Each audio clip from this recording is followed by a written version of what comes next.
Vamos iniciar a apresentação sobre o conceito de BOBAT em pediatria. Muitas questões ou dúvidas são colocadas e espero que a apresentação seja explícita o suficiente por forma a ir de encontro aos profissionais de saúde que trabalham em pediatria.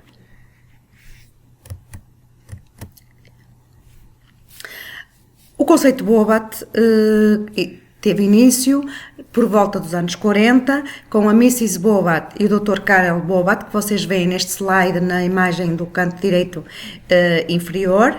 E em Portugal existe uma equipe do conceito de BOBAT em pediatria que tem, desde há bastantes anos, organizado formação e desenvolvido o conceito e a sua atualização de acordo com a investigação e a orientação que é dada através da EBTA, que é a Associação Europeia que tem responsabilidade sobre a organização de toda a formação e dos profissionais. O conceito de BOBAT e as suas perspectivas, o que é que mudou entre os anos 40 e 50, como vos tinha dito que iniciou-me esta abordagem ao conceito de BOBAT, até à atualidade.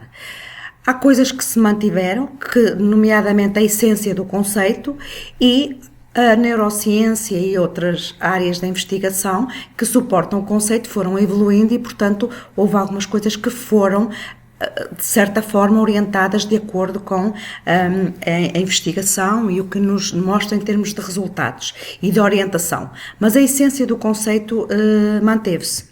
Pelo que faz sentido, e faz-nos sentido à luz de quê? Da neurociência. Realmente a neurociência desde os anos 40 até à atualidade mudou e nós temos que realmente perceber e investigar e estudar esta área. Mas um dos aspectos importantes é o desenvolvimento típico da criança.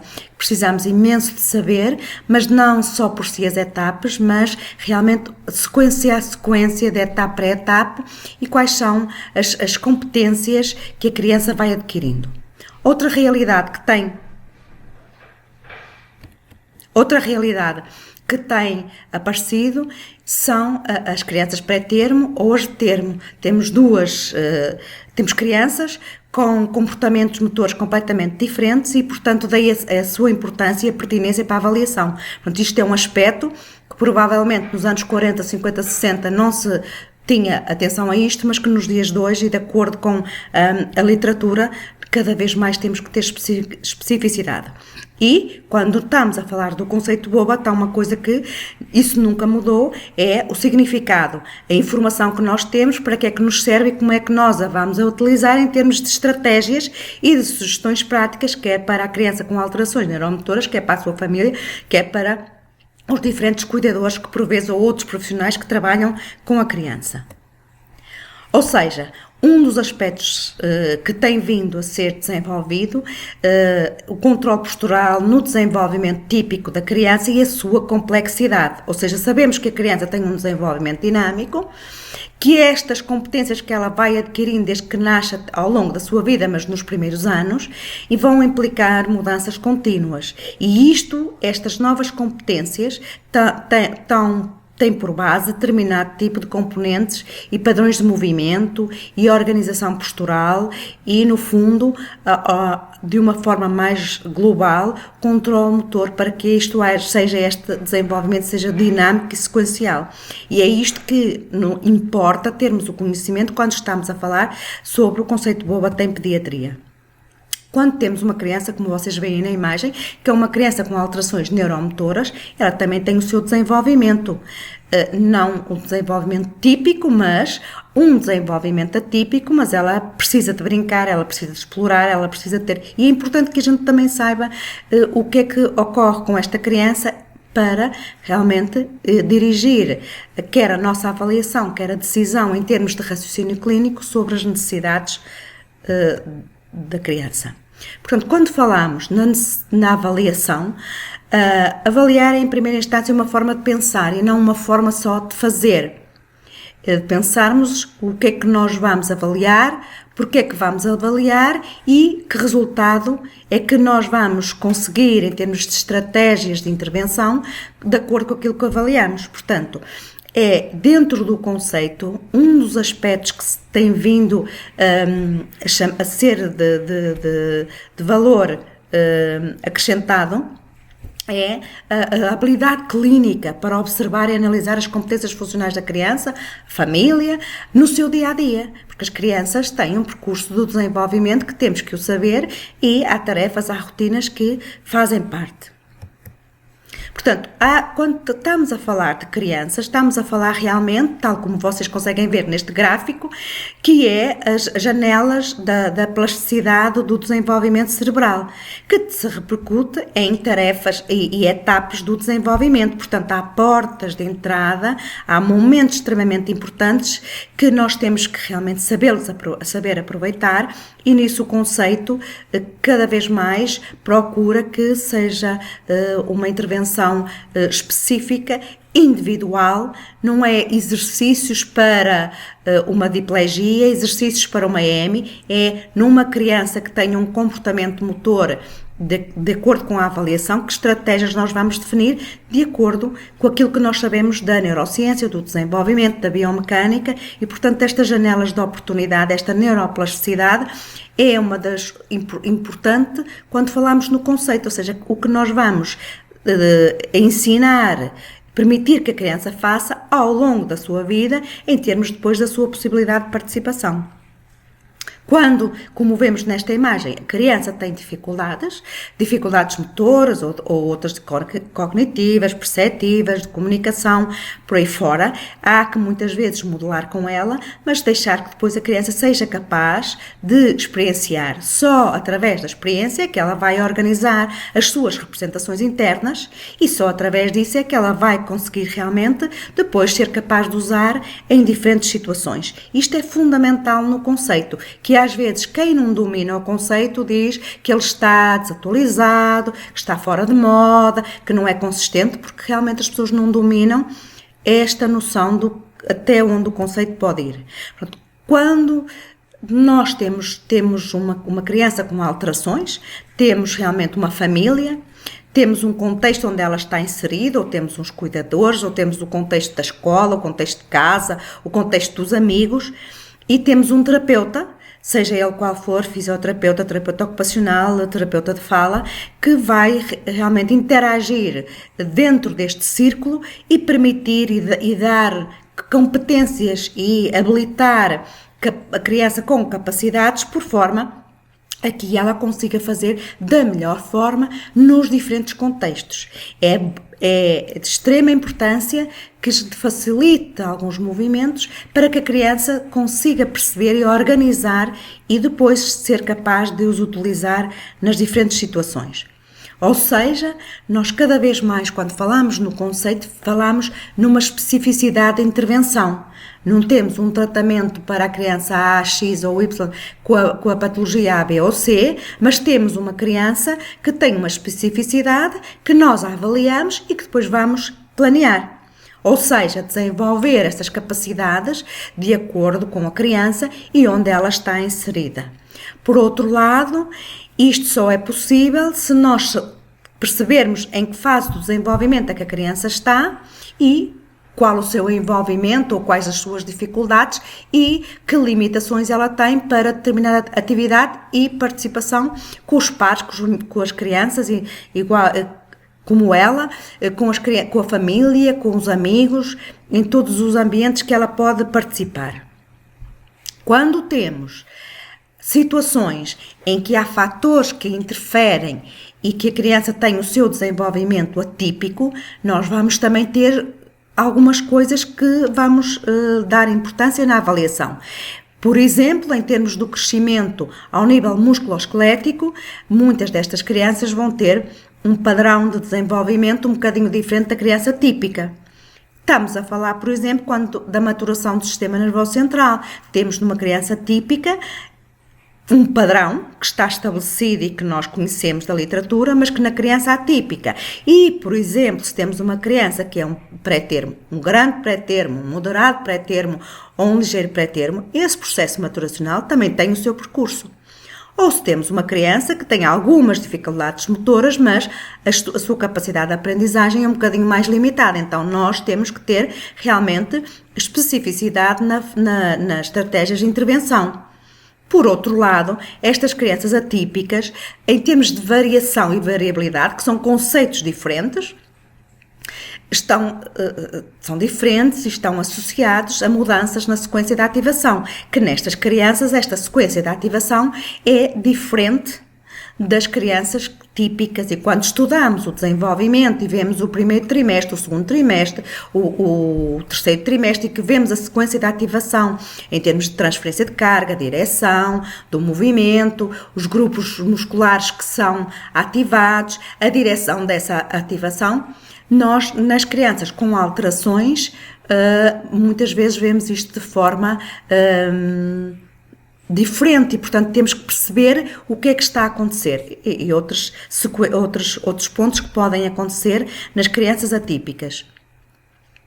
Contudo, nós muitas vezes, como não podemos estar com a criança 24 horas, mas isto tem que ser vivido ao longo do tempo, senão não há aprendizagem, se não houver repetição, sem repetir, mas se não houver repetição, se a criança não se envolver, e claro, num estado inicial, quem é que ajuda muitas vezes a criança pequena a desenvolver? São os pais que vão estimulando, vão repetindo. Estas crianças têm às vezes muita dificuldade em iniciarem ou darem continuidade a uma sequência de movimento, e portanto lá estão os terapeutas, a família e a criança, com o envolvimento necessário para que haja capacidade desta criança a aprender e ela própria depois saber usar. Portanto, no fundo, a avaliação vai nos permitir que a criança tenha experiência, ou seja, que capacidade ela depois vai ter de usar aquilo em diferentes situações. Por outro lado, esta avaliação também pode, sob o ponto de vista do profissional, a experiência que as pessoas vão tendo, vão nos dando cada vez mais capacidade para nós sermos mais decisivos, mais específicos naquilo que estamos a avaliar e depois nas orientações relativamente à intervenção. Por outro lado, nós sabemos que a avaliação muitas vezes dá origem a pensamentos, a opiniões, a decisões que às vezes nem sempre são adequadas. Se pensarmos isto do ponto de vista do profissional, se pensarmos isto do ponto de vista da criança, ela realmente, quando nós estamos a pedir ou a solicitar que faça qualquer, que brinque ou que pegue em algum objeto ou que interaja connosco, ela com certeza também há de estar a pensar para que é que isto serve, eu conheço isto, não conheço isto, e portanto temos que ter essa noção. Por outro lado, também muitas vezes nós não conseguimos chegar, temos muita informação que pode ser confusa, não conseguimos realmente otimizar as estratégias para a intervenção. Do ponto de vista da criança, ela muitas vezes também se sente frustrada, sente-se confusa porque não sabe aquilo que lá está a chegar, o sistema nervoso não consegue traduzir, não há representações internas, não estamos a ir pelas melhores vias, não estamos a otimizar aquilo que, de acordo com as capacidades que a criança tem, muitas vezes isto é uma frustração, é um choro, ou então ela antecipa-se e aumenta aquela tensão nos membros inferiores ou nos membros superiores. Nós temos que ser capazes de ler isso. E, quer do ponto de vista dos terapeutas, geram-se muitas vezes emoções, a gente fica triste porque não consegue, não está ali, estamos a não conseguir. Também temos que pensar, por outro lado, a criança muitas vezes tem medo, fica aflita, ou se realmente ela gosta, é agradável, ela percebe para que é que aquilo serve, é um momento de alegria, e quando se torna num aspecto positivo, ela será capaz de sentir-se estável e também poder e ter iniciativa para repetir. E quando gosta, como vem nesta imagem, que é a mãe que está a tentar facilitar ali alguns passos, e vem a cara da criança motivada e contente, ou seja, é uma coisa que lhe dá prazer, que ela percebe para que é que aquilo serve, porque às vezes estamos a fazer coisas que a criança não consegue perceber para que é que aquilo serve, aquilo no dia-a-dia vai ser utilizado onde? Não faz parte das rotinas de uma criança, por exemplo, de 2 anos. Não faz parte, é por isso que é importante o desenvolvimento, para a gente saber o que é que as crianças aos 2 anos fazem, aos 3, aos 4, aos 5, porque senão às vezes estamos a construir uma sessão de intervenção e aquilo não lhe diz nada porque ela não está a conseguir perceber. E, portanto, tem a ver Onde é que o conceito entra aqui? Nesta grande abordagem em que nós temos que ter a noção daquilo que estamos a ser capaz de transmitir e dar tempo à criança para que a informação chegue, ela organize essa informação para depois a resposta motora ser uma resposta que ela perceba e que de certa forma até lhe dá prazer porque viu que é capaz de conseguir ter algum resultado. Se caso contrário, se é com muito esforço, se é muito difícil para ela, a criança vai desistir e provavelmente o profissional muitas vezes também não consegue e desiste, ou se calhar às vezes primeiro que a criança. Portanto, aqui temos que ter esta noção bem patente. Para que é que serve ou o que é que vamos avaliar? E uma das coisas extremamente importantes na intervenção são alguns instrumentos que estão já traduzidos e validados para a população portuguesa e que podem ser importantes utilizá-los, não devem ser utilizados como metodologia para avaliar as estratégias de intervenção ao longo do tempo que nós decidimos, de acordo com os objetivos que foram definidos. Isto tendo em vista o quê? O que vocês veem ali no texto, o promover o carry-over. O carry-over é a capacidade de transportar para o seu dia-a-dia ao longo do tempo, não é mais do que a capacidade da criança participar, aquilo que nós estamos a conseguir, que ela perceba como é que aquele movimento, como é que deve fazer quando quer brincar, como é que deve fazer quando precisa de pegar na colher para levar à boca, quando precisa de meter um objeto dentro do outro, ou seja, o que ela precisa de fazer para, ao longo da vida, ter uma participação ativa. Não é no momento da sessão que estamos ali da intervenção, mas é que consistência para o longo da vida. Isto é que se traduz depois em termos da neuroplasticidade e é aqui realmente a importância do conceito. Quer na vida diária da criança, quer de uma família que tem uma criança com alterações neuromotoras, que vê uma vida um pouco ou muito diferente do que será expectável e, portanto, precisa também de perceber até onde é que se pode chegar, porque é que estamos neste momento a seguir este caminho e porque é que não seguimos outro e realmente faz sentido aquilo que nós estamos a sugerir àquela família para desenvolver. Ou seja, quando nós vimos muitas vezes, às vezes com mais ajuda, que era o caso que viram esta mesma criança num slide atrás, que estavam as duas mãos da terapeuta a tentar facilitar que ela colocasse um objeto junto do outro, aquela peça de fruta. Agora vemos realmente ela já só com uma mão da terapeuta a manter ali o boneco e ela já o vai pentear, ou seja, já estas mãos da terapeuta se vão retirando de acordo com a capacidade que a criança vai tendo. Agora, isto é facilitar o movimento, não é facilitar o movimento o mais normal possível, porque isso não existe, porque estas crianças vão ter sempre alterações, mas é facilitar o possível dentro das competências e à medida que ela vai evoluindo, nós também vamos retirando as nossas mãos. Agora, o momento de termos as mãos a facilitar e o momento que vamos retirar, isso realmente a experiência diz-nos muito e a capacidade de observar no sentido do movimento não se deteriorar. Ou seja, quando estamos a avaliar, porque o objetivo não é avaliar só, é avaliar e intervir, estamos quase a fazer isto simultaneamente, mas agora por questões pedagógicas, falámos um bocadinho da avaliação e falámos agora da intervenção, mas temos que ter o global, a atenção do global. Um dos aspectos importantes, e isto agrada-me imenso quando falo do conceito BOBAT, não é intrusivo. Nós temos ali uma pessoa, uma criança mais velha, um adolescente, em que realmente nós temos ali um ser humano e às vezes somos demasiado intrusivos e isto não pode ser. Aos pais, temos que os ensinar como pais.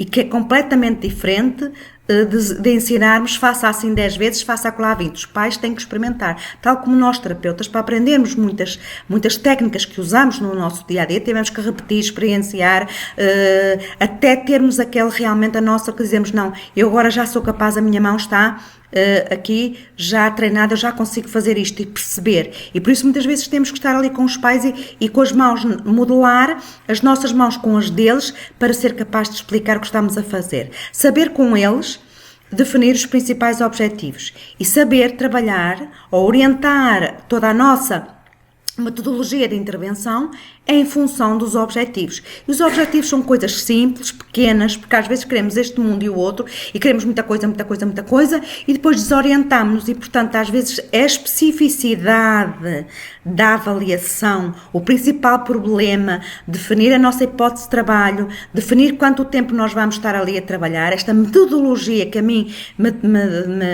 eu gosto, porque me dá pistas e me orienta o meu trabalho, é no fundo uma metodologia como se fosse uma metodologia de investigação. Porquê? Porque nos leva a realmente a nós sermos capazes de estar centrados na especificidade que queremos, alcançada, mudamos a nossa hipótese de trabalho e nós vemos, por exemplo, aqui a mesma criança e realmente está com outra orientação e a especificidade neste momento é realmente ela ser capaz de perceber o que é que tem, como é que tem que estar esta organização postural, este alinhamento do tronco relativamente à cabeça e à base de suporte para que este membro superior consiga ir desfolhando. E, portanto, é nisto que nós temos que dar ênfase, é nas atividades do dia-a-dia, na capacidade que a criança vai conseguir de usar as suas competências motoras para brincar, para comer, para fazer transferir-se de uma cadeira para outra, para estar mais autónoma a tomar banho, para estar mais autónoma com os amigos, para poder ter toda esta dinâmica. Isto é que é importante e uma regra fundamental do conceito que vocês já viram é esta capacidade que nós vamos dando à criança de ela conseguir fazer coisas, porque técnicas só por si não chegam. Portanto, quando falamos em intervir, falamos realmente no preparar para a função, mas a função é muito vaga, a especificidade da tarefa é um dos pontos-chave da aprendizagem, de forma a assegurar que a qualidade da resposta seja a melhor possível. Tal como nós, quando temos uma criança típica, sem problemas, vamos organizar uma tarefa e dizer, olha, vamos brincar, e preparamos a brincadeira, com esta criança, uma criança com alterações neuromotoras, nós também temos que preparar a atividade, de forma a que ela consiga participar, porque senão, se a atividade não está de acordo com as competências motoras, com o nível cognitivo, ou perceptivo, ou sensorial, ou de comunicação, quer que seja, a tarefa não vai ter sucesso e a criança... Lembram-se ali atrás, quando falávamos da capacidade da criança emocionalmente sentir-se desiludida, geram-se comportamentos de não querer, de choro, porque aquilo não está a conseguir compreender ou antecipa a dizer, eu não sou capaz de fazer aquilo não me serve, não me diz nada, onde é que eu vou usar? Portanto, este aspecto é extremamente importante quando falamos no conceito. Quando falamos em preparar, dentro do conceito BOBA também há técnicas e a facilitação são uma das técnicas que nós temos para organizar em termos de algumas sequências do movimento, mas eu queria aqui referenciar algum mal-entendido em que acham que preparar é uma coisa e facilitar é outra. Isso é um conceito completamente... errado dentro do conceito BOBAT. A facilitação implica uma organização postural, um alinhamento, uma sequência de ativação. Isso é preparar. Mas se isto não estiver, nós nunca facilitaremos. Portanto, a facilitação, para eu facilitar determinado tipo de sequência, preciso que esteja de alguma organização postural, os componentes do movimento, de acordo com a facilitação de uma sequência para mais flexão, para mais tensão, contra a gravidade, para dentro da gravidade, mais dentro de uma simetria, mais dentro de uma assimetria e, portanto, é facilitação. Agora, primeiro prepara-se e depois facilita-se, isto é um mal-entendido, isto não é o conceito. Podem ver aqui em algumas imagens, por exemplo, na primeira imagem, que este miúdo tem uma necessidade de ter ali um alinhamento daquela relação da perna com o pé e, portanto, tem ali uma ortótese para manter aquele alinhamento do pé, para lhe dar mais estabilidade. Claro que tem um padrão de flexão, mas ele é um indivíduo que vai ter toda a vida um problema neuromotor. Vamos tentar aqui minimizar. Por exemplo, na outra imagem de baixo temos uma criança, já mais crescida, em que uma das propostas, quando ele está a estudar ou a ler, seria manter aquela extensão nestes membros inferiores, com portanto, um alinhamento e uma capacidade de recortar esta verticalidade contra a gravidade, em que é extremamente importante, mas é preciso todo este contexto estar organizado. Na imagem da direita temos a facilitação da transferência de carga sobre os membros inferiores de uma forma mais ativa e não tanto como exercícios, porque o conceito BOBAT não é fazer exercícios. Isso poderão ser outras metodologias, outros métodos. O conceito BOBAT é exatamente por isso, não é um método, mas é um conceito que nós vamos acrescentando e de acordo com a especificidade e a evolução da criança ou do jovem. E, portanto, de acordo com isso, vamos tendo muitas vezes que ter algumas ajudas técnicas para, em situações mais complexas, nos poder facilitar a nós e facilitar a criança em termos das aquisições das suas competências. De acordo com aquilo que temos vindo a falar, e chamo mais uma vez a atenção, que isto é um dos aspectos importantes do conceito, é a especificidade da intervenção. Temos uma criança, uma família, num contexto que não é igual em todos. Portanto, é dentro dessa criança em que nós temos que realmente organizar um plano de intervenção, temos que definir os objetivos, temos que ter uma linha de orientação de quem que estamos a falar, que criança, que família, que cuidadores. Temos que ter o nosso conhecimento, todo o nosso background científico para poder perceber e fundamentar as nossas práticas e realmente temos um foco na intervenção. Mas este foco na intervenção, isto é um circuito dinâmico. À medida que eu vou mudando, eu vou conseguindo mais competências e, portanto, também vou tendo outras estratégias. Agora, quando nós pensamos na intervenção, pensamos sempre futuro. E futuro é igual à participação. O que é que eles são capazes de fazer? Estamos a organizar esta intervenção para a criança estar sentada e não fazer nada? Ou estamos a organizar para que ela seja uma criança ativa, participativa, que saiba realmente ter as suas capacidades e questionar e também chamar e querer?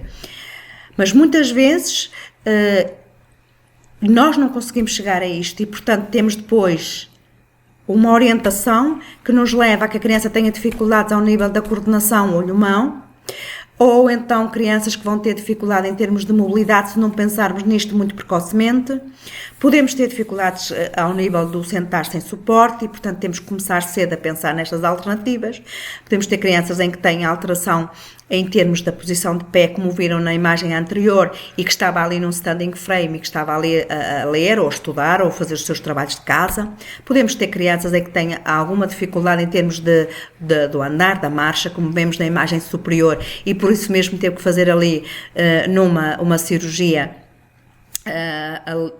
para conseguirmos que realmente em termos de marcha aquele padrão fosse bem mais específico e mais eficaz. Podemos ter crianças que às vezes têm dificuldade nas atividades finas, têm dificuldades na aprendizagem, ou seja, quando nós estamos a planear uma intervenção numa criança, estamos sempre com o objetivo do futuro. O que é que ela será capaz, onde é que ela vai chegar, como é que eu gostaria que uma criança que tem 5, 6, 7 meses, quando ela for uma adolescente, que ela seja o mais participativa possível. Portanto, eu não estou a trabalhar para hoje, mas eu já estou a trabalhar no ontem muito além. E isso, o conceito BOBAT realmente dá-nos essa ferramenta extremamente importante. Outro dos aspectos importantes, em termos de futuro, é também a atualização dos profissionais. Está aqui uma imagem que realmente muitos do nosso sistema nervoso não é regado o suficiente. Nós não, às vezes, temos que procurar. E procurar depende do profissional. Não temos que estar sempre à espera dos nossos serviços, das nossas que nos... Nós temos realmente, com uma responsabilidade enorme, de procurar, de nos atualizarmos. E a prática baseada na evidência, ou a evidência que muita gente diz, a evidência baseada na prática, é certo, mas também a prática baseada na evidência. E realmente eu adequar a minha prática e fundamentá-la de acordo com o que sei e de acordo com a atualidade em termos do conhecimento científico, isso é responsabilidade de cada profissional. E isso no conceito Bobat é fundamental, que só se cresce, como vocês veem na imagem da esquerda, um sistema nervoso só cresce e só toma decisões e só tem a sua experiência se o formos capazes de regar. Porque somos capazes de quê? De cada vez ser mais seletivos no nosso raciocínio clínico. E cada vez mais, ao nível do conceito Bobat, em pediatria, o raciocínio clínico tem que existir. E o raciocínio clínico, muitas vezes, é esta prática baseada na evidência. Então, muitas vezes há que decidir, de acordo com o conhecimento e com a nossa prática, uma preparação sistemática da criança na sua individualidade postural.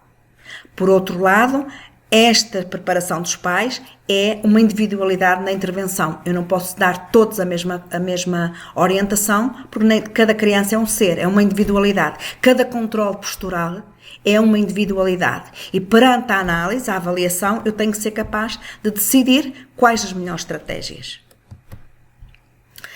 E outro aspecto importante é, dentro do conceito Bobat, o trabalho em equipe, interdisciplinar, não multidisciplinar, que não faz sentido, nem transdisciplinar, porque cada um tem a sua competência e, portanto, por muito que a gente queira, não somos capazes de copiar e imitar os outros. Agora, somos muito bons quando trabalhamos todos em conjunto para o mesmo objetivo. E realmente estamos a fortalecer e a caminhar numa vida de cada criança para que ela realmente seja mais participativa e seja mais um ser que se envolva na sociedade. Também é importante dar a oportunidade que a criança elabore de forma ativa as suas estratégias posturais, porque às vezes estamos, em termos de estratégias de intervenção tão passivas, desculpem a expressão no dobra-estica, isso não é o conceito, porque aí ninguém aprende, só aprendemos quando eu fizer, e quando eu fizer e repetir, eu realmente consigo. E quando nós temos as mãos da terapeuta ou das terapeutas, e à medida que a criança vai sendo cada vez mais ativa e nós vamos sendo capazes de retirar, isto é realmente uma chave de ouro, é a oportunidade que a criança tem de dizer eu sou capaz, eu sei fazer, não na perfeição nos 100% porque ela tem alterações, mas isso é extremamente importante.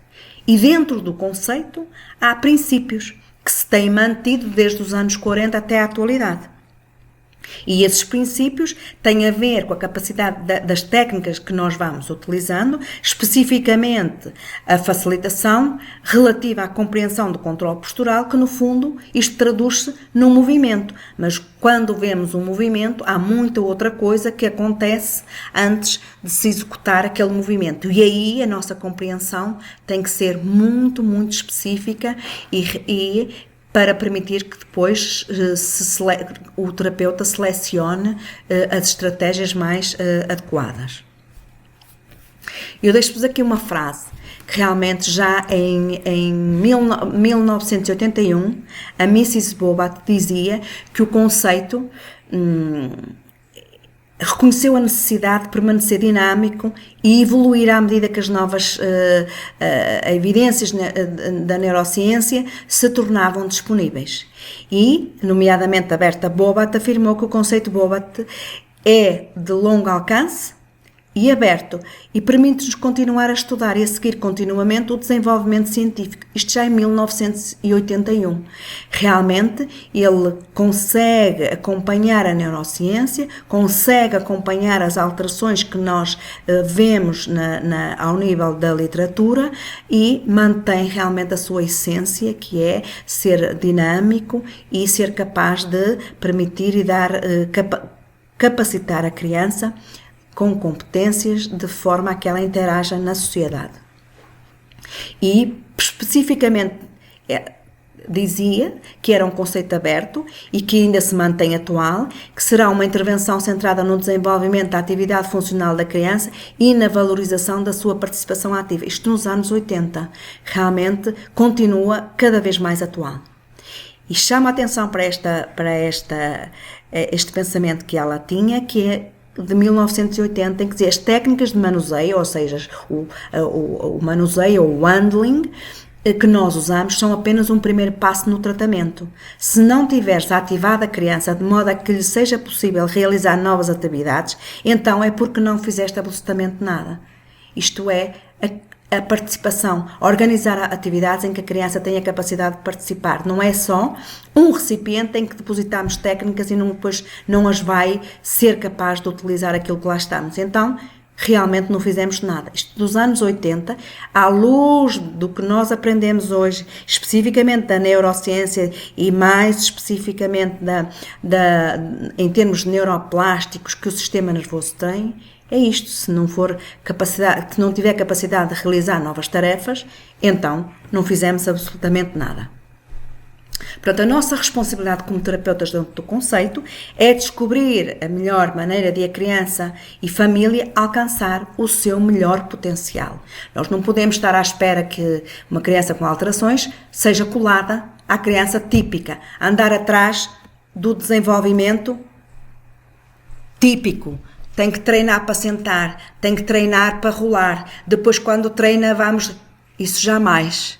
Isso é uma forma muito velha de olharmos para o desenvolvimento da criança e de acordo com o conceito. Nós não temos que treinar, nós temos que organizar capacidades para que a criança seja capaz depois de permitir que ela as use.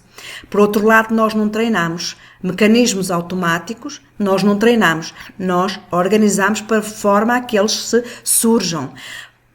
Nós não treinamos o sentar, não treinamos o gatinhar, nós construímos e organizamos toda uma complexidade do controle postural de forma a que a criança seja capaz de ter competências dinâmicas para usar no seu dia-a-dia. Portanto, e descobrir de forma o seu melhor potencial, ou seja, termos a capacidade de lhe criar as suas representações internas, as dela e não as nossas, para que ela depois saiba usar. Porque, no fundo, nós temos realmente crianças e temos crianças a dizerem-nos eu preciso de uma resposta já. Para além das famílias, temos a pensar na criança. O que é que ela gosta, o que é que ela não gosta, o que ela é capaz de fazer, o que é capaz de não fazer e, essencialmente, tornarmos esta criança mais ativa. Porque senão realmente estamos a criar passividade, porque se estamos à espera que ela faça realmente determinado tipo de atividade, mas que não está ajustada, não lhe serve de nada. Portanto, temos que dar uma resposta já à criança. E o conceito BOBAT é tão dinâmico, tão atual, quanto a fundamentação teórica que nós temos. Implica o quê? Implica realmente raciocínio clínico, uma grande capacidade de observação, uma grande capacidade de análise e, daí, nós estruturarmos as estratégias de intervenção. Ou seja, este conceito cada vez é mais um conceito aberto, um conceito, como dizia a Mrs. Bobat, que não estava finalizado, porque a evolução da ciência nos iria ditar algum caminho que teríamos que seguir. Portanto, eu espero que aquelas questões que falámos sobre a atualidade do conceito, o porquê do conceito, o conceito BOBAT não é ensinar exercícios, o conceito BOBAT é olhar e saber o que é que de momento fazemos e a seguir vamos fazer de acordo com as mudanças que vamos provocando na criança. Portanto, isto implica uma grande capacidade de análise e da observação do terapeuta e implica realmente uma capacidade que um terapeuta, dentro do conceito BOBAT em pediatria, tem que ter, que é uma capacidade de analisar o principal problema, definir uma hipótese de trabalho, seguir com as estratégias de intervenção e seguir este percurso metodológico e ir caminhando com ele e fazendo as mudanças que são necessárias de acordo com a resposta que a criança, e em conjunto com a família ou no contexto, ela vai ter possibilidade de as usar e de as repetir. Portanto, a atualidade do conceito, quando nós o dominamos, faz-me, pessoalmente, à equipe que está neste momento a trabalhar em Portugal sobre as orientações, claro, da EBTA, porque as regras são da Associação Europeia e não da equipe portuguesa, que faça sentido e que as pessoas exploram e que as pessoas procurem o conhecimento do conceito BOBAT e quando o tentam explicar, através das pessoas creditadas para o fazerem. E neste momento as pessoas creditadas para o fazerem é a equipe portuguesa que tem oficialmente, através da EBTA, esses créditos. Tudo o resto, tenho-vos a dizer que realmente poderão ouvir coisas que não são do conceito, porque as pessoas não estão realmente no caminho certo para o abordar.